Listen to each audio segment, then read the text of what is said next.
Hey everybody, welcome back to another product video for this Pokemon themed binder. My son already had this for a few months now, and this is a very well made binder. The graphics are very cool. Comes with a little holder right here, so you can hold on to it. This is how the front looks. Back, the same design front and back.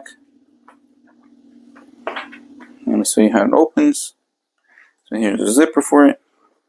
Zipper opens nice and smoothly.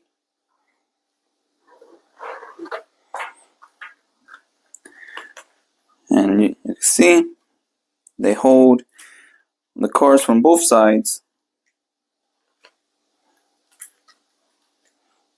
So there's a lot of pages in the book, and it holds a lot. And it even comes with extra pages.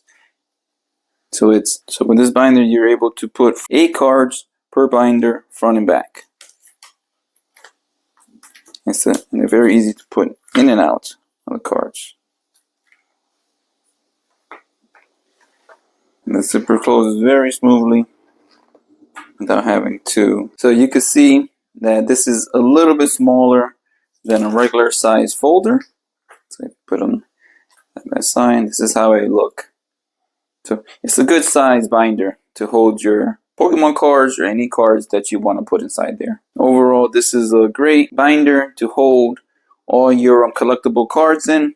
I like the material of the binder. The zipper opens and closes very easily, and I like how it comes with this handle, so you can just hold it like this without having to worry about it dropping out of your hands.